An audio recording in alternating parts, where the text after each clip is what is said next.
in there, but I promise I won't beat you to death too bad on a sword drill. But Exodus chapter 13, and then also Joshua chapter 24. So Exodus 13:19, and then also Joshua 24 and verse 32. And as we have been looking at on Sunday evenings 5 homecomings from the Bible as we prepare for homecoming coming up on September 13th.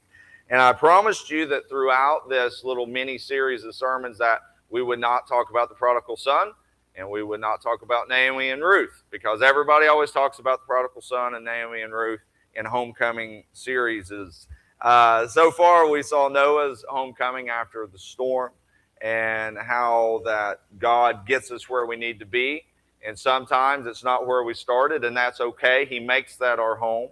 And then we looked at Moses' homecoming, and after he was prepared for 80 years, 40 years in Pharaoh's house, and then 40 years chasing sheep around the desert, God prepared him. And then he came home back to Egypt where he grew up. And that was a little bit of a different look on Moses as well. But this evening, we're going to look at a homecoming 193 years in the making.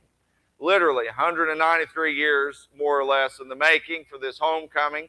And it's a homecoming that you would not think of in particular, because usually homecomings involve living people coming back to a living place. But this one involves a dead guy and his homecoming. And this evening, with God's help, we're going to look at Joseph's journey home, Joseph's journey after his death.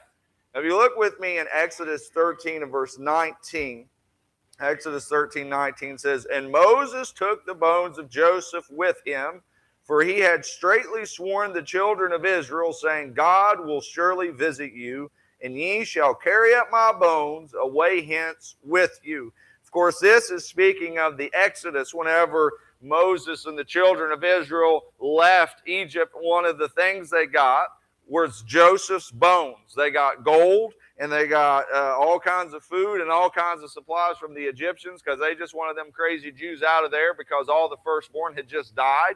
But one thing that they made sure to get were the bones of Joseph.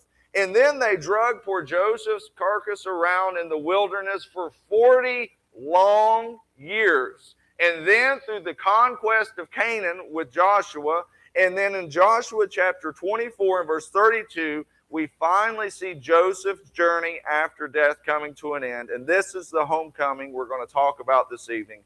Joshua 24 and verse 32 says this, "And the bones of Joseph, which the children of Israel brought up out of Egypt, bury they in Shechem, and a parcel of ground which Jacob bought of the sons of Hamor, the father of Shechem, for 100 pieces of silver, and it became the inheritance of the children of Joseph."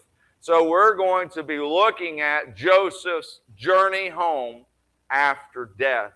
As we look at this, and it's a little bit of a different type of a homecoming, one that we may not particularly consider that a homecoming. Well, I think we should first begin at the beginning, as it were, and look at Joseph's life that led up to this homecoming and why it's so spectacular and what we can learn from it. First off, as we see Joseph's life, if you look in Genesis chapter 37, verses 18 through 27, we see Joseph's life was a life of pain.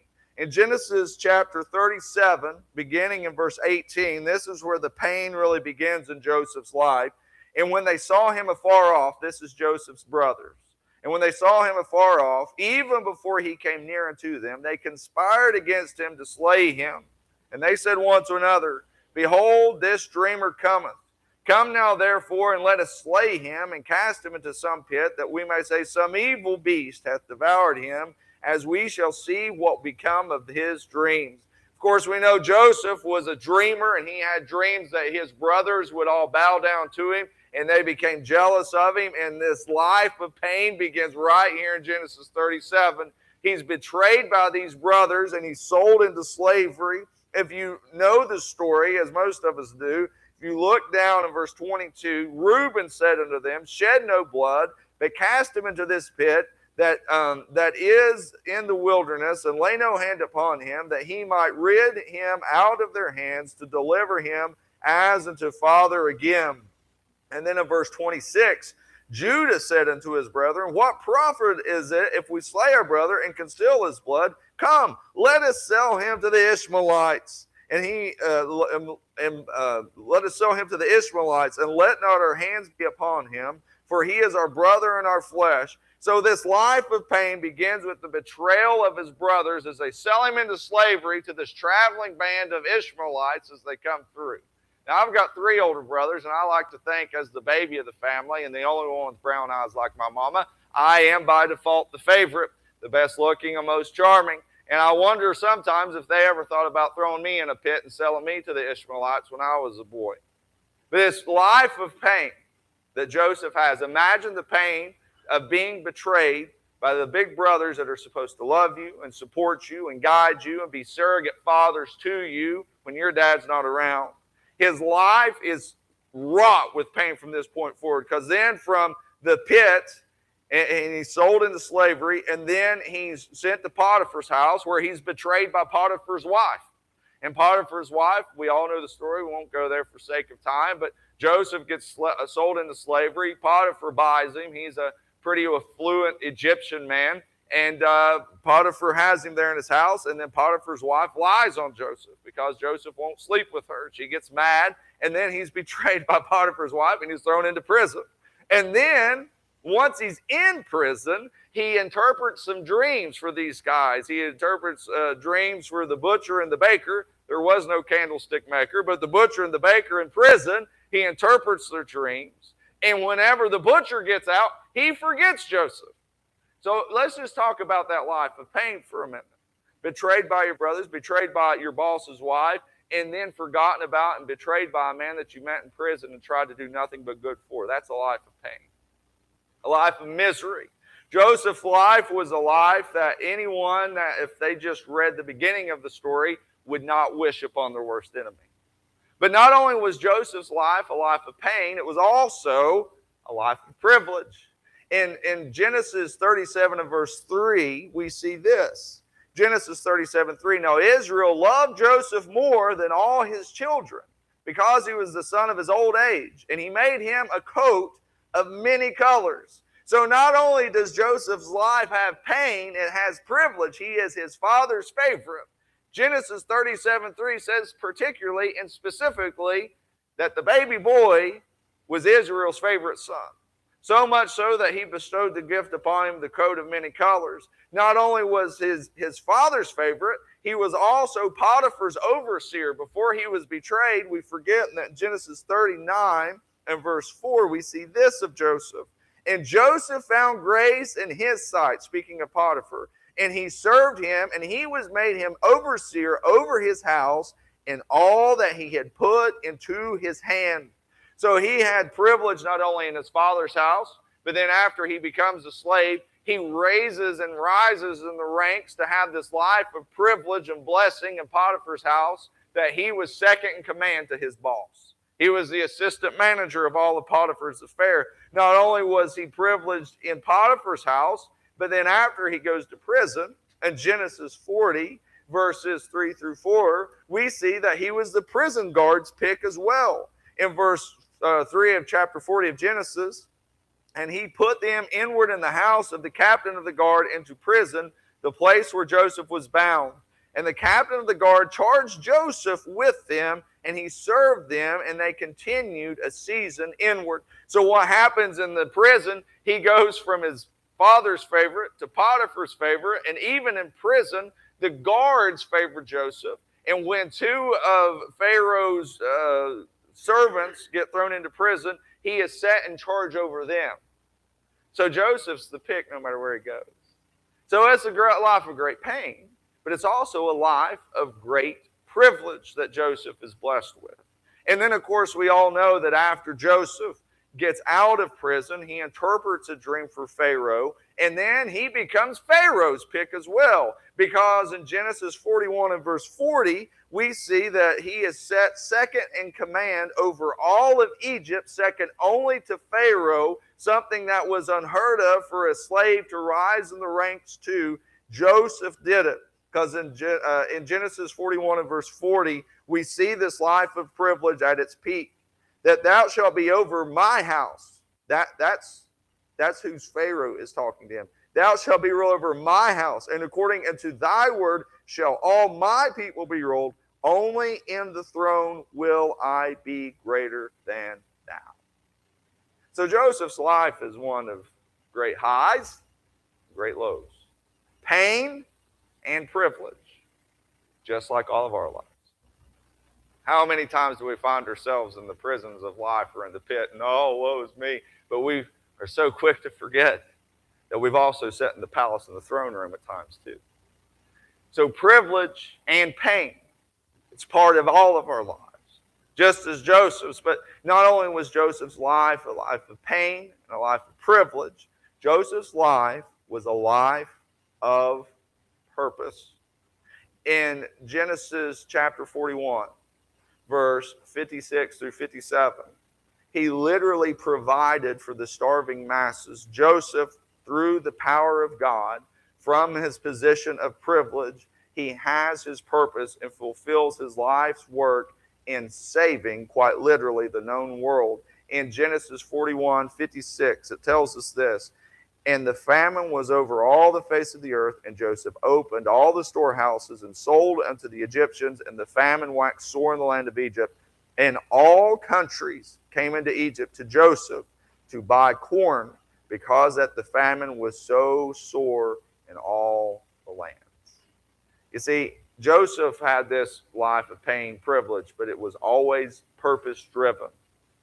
God set Joseph on this path in his life, that where he would have the highest of highs, the lowest of lows, all pushing him for the purpose that he was to accomplish. And that purpose was to save everyone around him.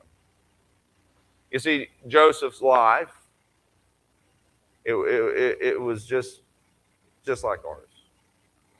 Everything, God had a purpose for him. So I say this as we get to the homecoming portion and we see where we're going. Just remember, in your life, in the high times and in the low times, there is always a purpose behind every ounce of pain you have, and also every privilege that God bestows upon you. God gives us these things to fulfill the purpose that he has for us. In Genesis 50 and verse 20, I want to flip over here real quick and just show you something. In Genesis 50 and verse 20, but as for you, this is Joseph speaking to his brothers, but as for you, ye thought evil against me, but God meant it for good, to bring to pass, as it is this day, to save much people alive. So Joseph's life was one not unlike yours and not unlike mine. But Joseph's death is one that I hope and pray that we can all die a death the way Joseph died. I want you to see, first off, you're already, if you've been trying to keep up with the sword drill, in Genesis chapter 50, you're already there. I want you to see that Joseph's death was a death that was filled with forgiveness. Look with me in Genesis 50, beginning of verse 19. And Joseph said unto them, this is Joseph speaking to his brothers. So what happens is Joseph, his brothers come to Egypt to get grain because they're starving to death as well in Canaan. And they come to Joseph, and they don't realize it's Joseph. You guys all know the story. He sends them away. He keeps one of the brothers. And long story short, Joseph ends up bringing his father and all the Israelites, which there weren't many at that time, all the household of Israel into Egypt. Well, Israel dies. Daddy dies, and the brothers think, oh gosh, Joseph's going to kill us. But I want you to see that in Joseph's death, he had a life. He died with forgiveness in his heart. Because he brings his brothers in after his dad died. In verse 19, and Joseph said unto them, fear not, for am I in the place of God. But as for you, you thought evil against me, but God meant it unto good, to bring to pass, as it is this day, to save much people alive. Now therefore, fear ye not. I will nourish you and your little ones. And he comforted them and spake kindly unto them. Now Joseph, as he is approaching the end of his life, as he begins to approach death, and when he is actually dying in the next few verses, we see that it's a death that's been filled with forgiveness. Can I say to each and every one of us that don't wait till your end of your life to forgive people wrongs they've done against you? It's not a Christian attitude to have a heart filled with hate and a heart filled with revenge and a heart filled with wanting to inflict pain on others. Because if anybody deserved to put their brothers in this place, it was Joseph. But you have to understand, the people that you hold the grudges against, that pain they brought you led to the purpose that God has for you. Jesus Christ does not give any type of disqualifier for forgiveness that we're supposed to give. He says, I forgive you, so you forgive those that trespass against you. If I can forgive you, you can forgive any trespass that is made against you. Joseph is not dying in verse 19 through 21. I want to make that clear. This is years before his death. But Joseph, when he was dying, he died having lived a life filled with forgiveness. And that is the way that we should all endeavor to die, on our deathbed, not having to forgive anyone because we've already let it go. When we hold grudges, the only people we harm is ourselves.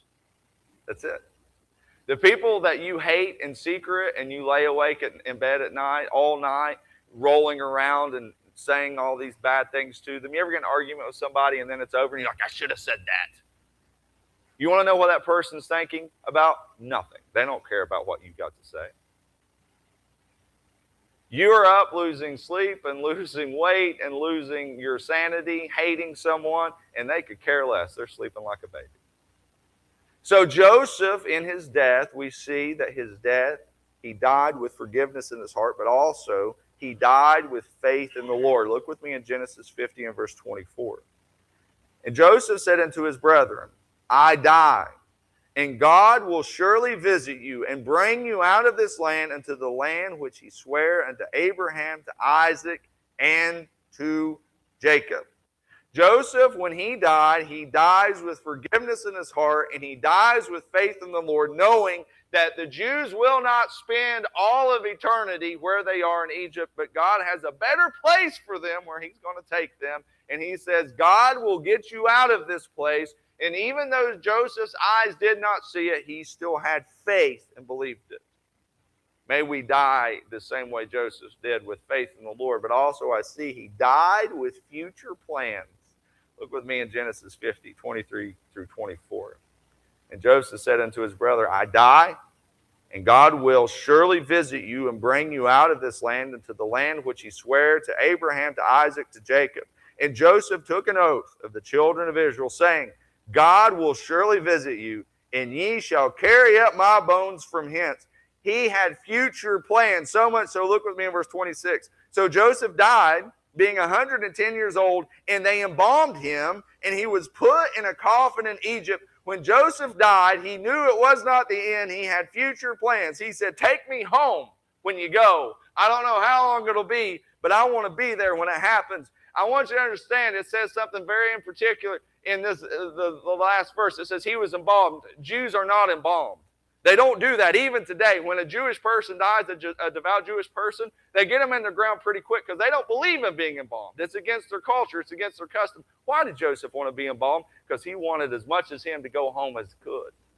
He knew he had that much faith, so he let the Egyptians embalm him per their practice, and then they put him in a coffin. Why? Because then he's going to be mobile, so whenever they're ready, they can dig him up and grab that box and take his body where he's going to go. He died with future plans. He didn't think that this is the end, that God's going to forget us, and God's going to forget the Jewish people. We're going back to Canaan, and when you go, I want you to take me with you. Wouldn't that be a great way to die, with future plans? Like, have that much faith in God that he's going to do something to die with future plans. So that's Joseph's dead. Let's look at Joseph's journey a little bit, though. And I promise we're going somewhere. When we get there, I think you'll be happy with it. Let's look at Joseph's journey home. First off, it was promised by God. In Genesis 50, 24 through 25, we just read it. Joseph said unto his brethren, I die, and God will surely visit you. Why was Joseph so sure of that? Because God had promised him. God had promised the children of Israel that their land was not Egypt, their land was Canaan, and so Joseph knew that God had promised it. So Joseph's journey home was propelled and it was promised by God. Not only was it promised by God, it was produced by God. I want you to look in Exodus 13 and verse 19. I want you to see something here. We looked at it at the beginning. Exodus 13, 19, I see this. And Moses took the bones of Joseph with him, and they had straitly sworn the children of Israel, saying, God will surely visit you, and ye shall carry up my bones away hence with you.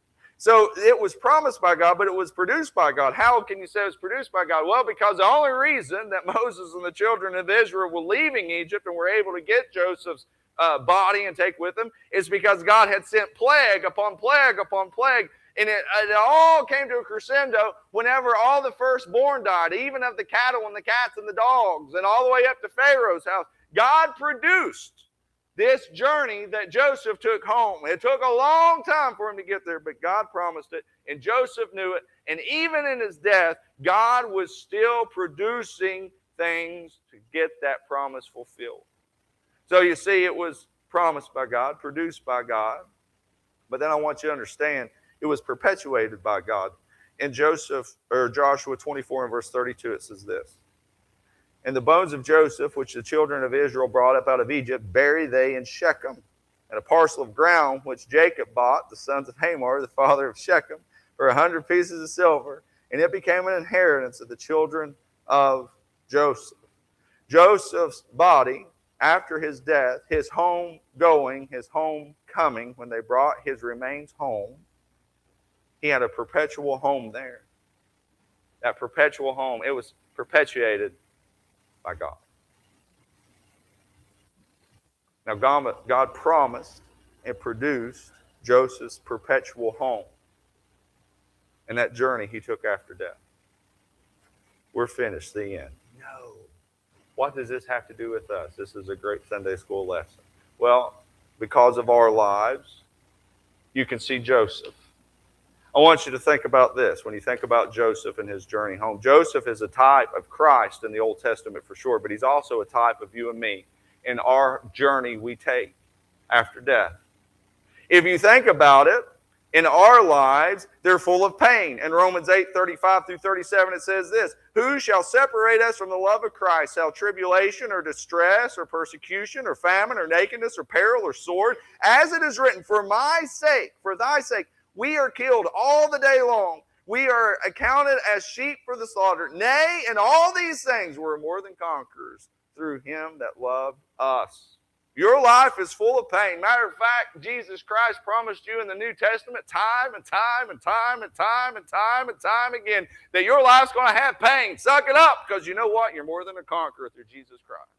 Just like Joseph's life was full of pain, and it was full of people betraying him, it was full of prison, it was full of pits, and it was full of people just neglecting him. That's exactly how we live our lives. Our lives are full of pain, but can I say, our lives are also full of privilege, because in 1 John 3:1 it says, behold, what manner of love the Father hath bestowed upon us, that we should be called the sons of God. Therefore the world knoweth us not, because it knew him not. So don't ever make a mistake. Don't ever get it twisted. You are God's favorite.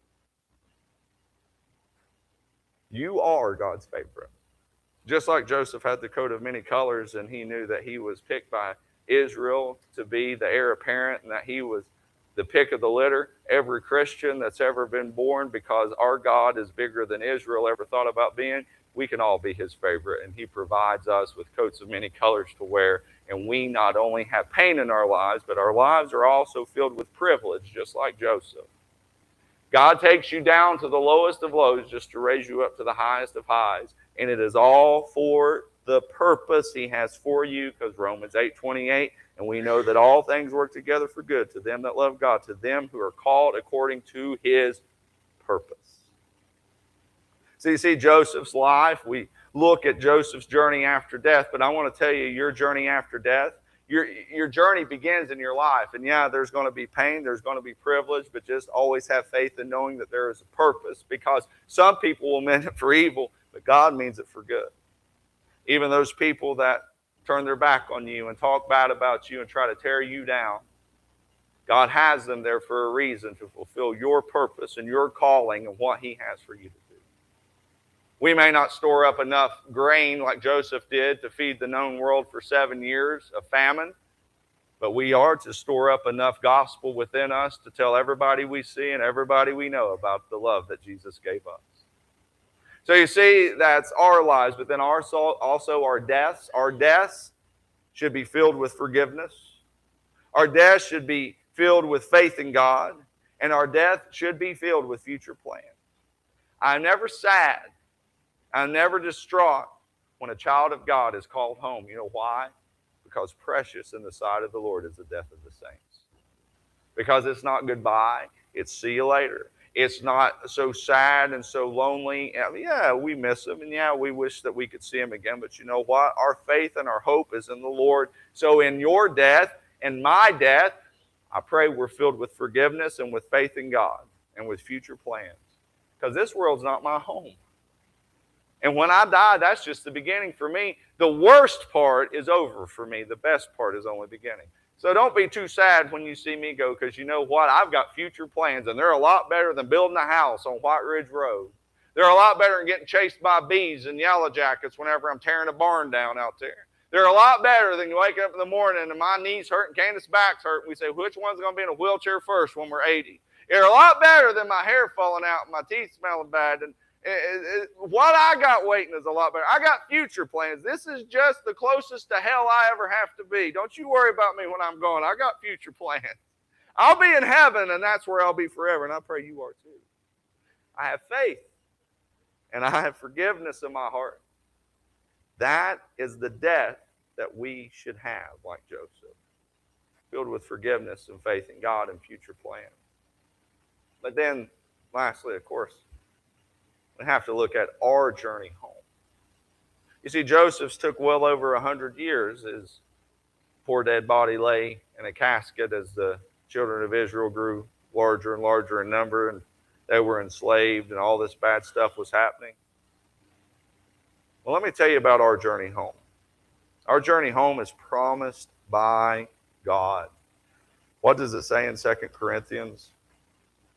In 2 Corinthians 5, 6 through 8, it says, therefore, we are always confident, knowing that whilst we are at home in the body, we are absent from the Lord.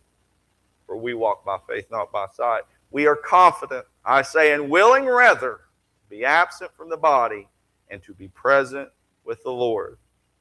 Our journey home is promised by God. It's promised by God that to be absent from the body is to be present with the Lord. God promised it, and I believe it. I know that whenever Lazarus died, the angel carried him up into Abraham's bosom. I know that there's all kinds of thoughts and questions. Oh, well, do people soul sleep? Does this happen? I don't really care. I'm going to be honest with you. I don't care the semantics of it. All I know is I'm going to close my eyes here, and I'm going to open, and I'm going to see Jesus Christ, and that's what's important to me. For to be present, absent from the body is to be present with the Lord. And I can guarantee that all the friends and all the loved ones and all the people that we've seen die in our lives, their journey home, it was promised by God that they woke up in heaven.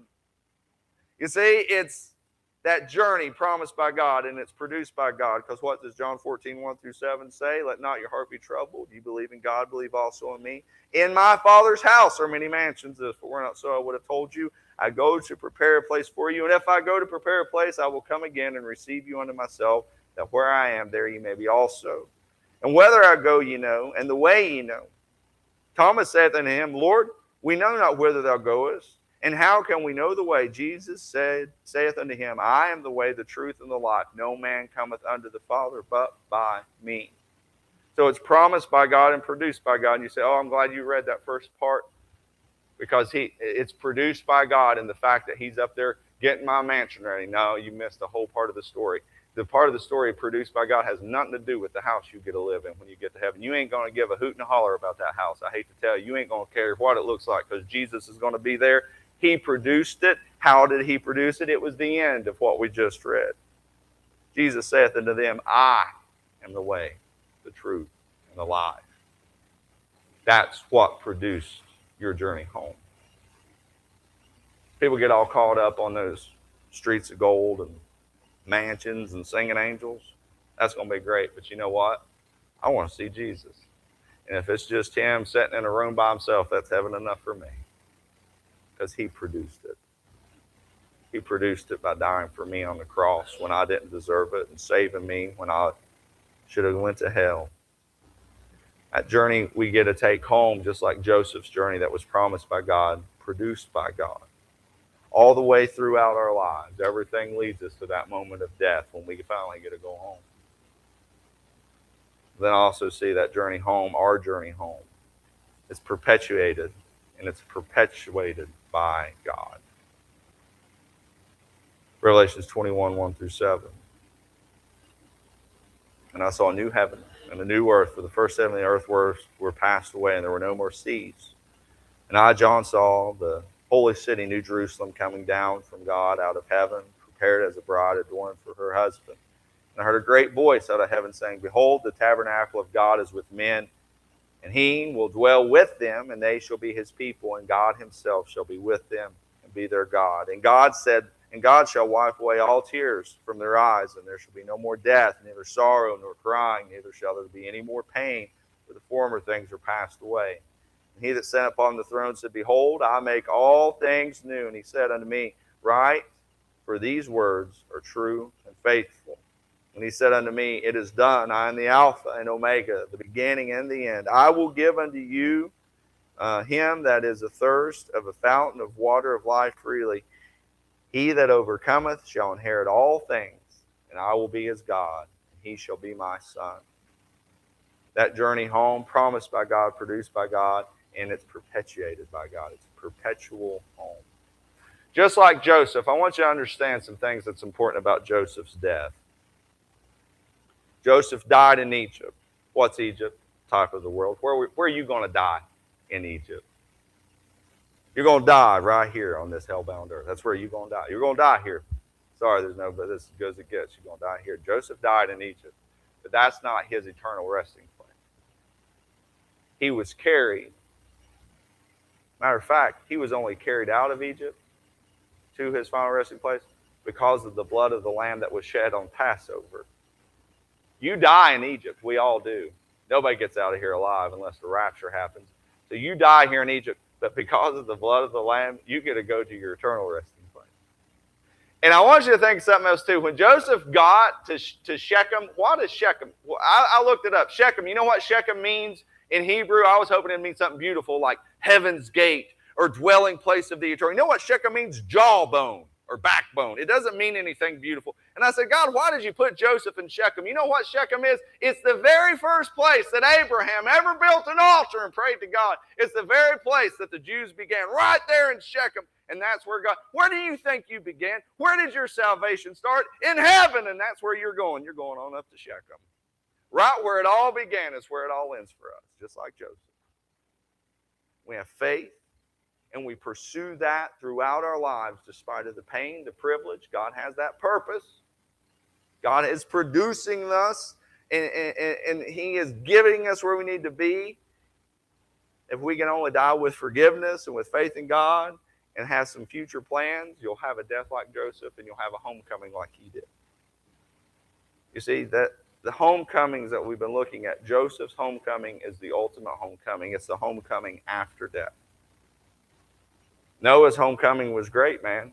He got to survive the storm, but guess what? He got off that boat, and he was still here. Moses' homecoming was good too. I mean, that was kind of cool. He went away a criminal, and he came back a leader and led the children of Israel. Guess what? He was still stuck here. Joseph, he had it figured out. His homecoming was after he died, and he got to go where he needed to be. You see, there was this old song that says, I'm going to let the glory roll when the roll is called in glory. I'm going to get beside of myself. You remember that song? That old Southern gospel song? I'm going to have the time of my life when the time of my life is over. I'm going to get carried away when I get carried away. That's Joseph. He said, you know what, embalm me, stick me in a box so you can pack me out of this place because this ain't where I'm spending eternity. You do whatever you want with this body when I'm gone, because I'm going home. Every head bowed and every eye closed.